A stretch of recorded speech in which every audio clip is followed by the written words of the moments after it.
You know, every giant machine and every factory and power plant speaks a secret language. It's the language of vibration. And today, we're going to figure out exactly what it's telling us.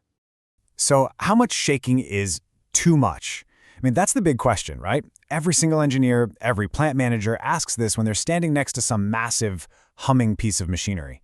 A little bit of a shake? That's totally normal. But when does a simple shudder become a warning sign for disaster? Well, that's exactly what we're here to figure out. Okay, so first things first, let's talk about the problem itself. Why do we even need a system to measure all this shaking in the first place? Here's the thing. Every large machine vibrates. It just does. It's a completely unavoidable part of how they work. But think about this. Without a standard way to measure how severe that vibration is, you're pretty much just guessing. You're flying blind. You have no real way of knowing the difference between a healthy little hum and a rattle that means something catastrophic is about to happen. Well, until it's way too late. Thankfully, there is a solution. Something that brings some real clarity to all this chaos. And that brings us to the hero of our story today, the ISO standards. So the International Organization for Standardization, that's ISO for short, they came up with this brilliant set of charts that basically act as a universal benchmark. It's like a global language for machine health. So it doesn't matter if you're in a power plant in Germany or a factory over in Japan, these charts make sure everyone is speaking the same language, that everyone is on the same page about what's safe and what really isn't. Okay, so how do they actually work? Well, the real genius of these ISO charts is just how simple they are.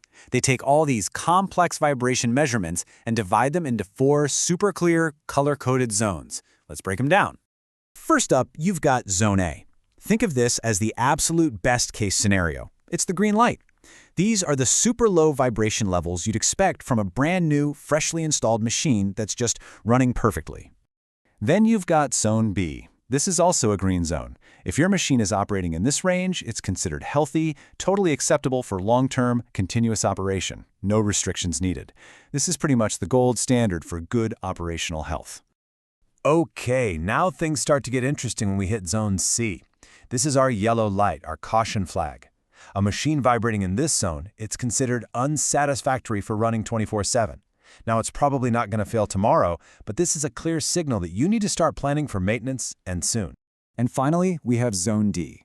This is the red light. Full stop, no questions asked. Vibration this severe is bad enough that it can actually start damaging the machine itself. And the key takeaway here is simple. You need to take action immediately. All right, so that's the theory. But how do you actually use one of these charts in the real world? Let's walk through a quick example together. Let's imagine for a second we're at a power plant. Our job is to check the health of a big gas turbine, and we know it's running at a speed of 3,000 revolutions per minute, or RPM. So what do? We pull up the specific ISO chart just for gas turbines. We look down the chart, we find the row for our machine's speed, 3,000 RPM. And boom, right there, the chart lays out the exact vibration velocity limits for each of those 4 zones, and it's all measured in millimeters per second. Okay, next step. We take our sensor, we get a reading from the machine's bearing, and the measurement comes back at 10.5 millimeters per second. So, based on the chart we just saw, and our reading of 10.5, which zone is it in? Take a second and look. Did you guess Zone C? If you did, you are spot on. Our reading of 10.5 falls squarely between that 9.3 and 14.7 threshold. And this right here is the real power of the chart. We don't have to guess anymore. We have a clear, data-driven reason to act. It's time to get that turbine on the maintenance schedule before a little problem turns into a huge one. All right, let's zoom out for a second and look at the bigger picture. Because this super simple process, measure, compare, and then act, is exactly what makes these standards so incredibly important. See, at the end of the day, these charts do so much more than just measure shaking. They create that common language we talked about. They help prevent catastrophic failures because they let you do planned, predictive maintenance instead of frantic emergency repairs. And that saves a ton of money by avoiding unexpected shutdowns, and most importantly, it makes the whole site dramatically safer for everyone. And all of this really leads to a final thought. When you use standards like these, you're translating a machine's vibrations into data you can actually use. You're essentially learning to listen to what your equipment is telling you. Which kind of makes you wonder, doesn't it? Maybe the future of maintenance isn't so much about fixing what's broken, but about getting better at understanding what our machines are trying to say all along.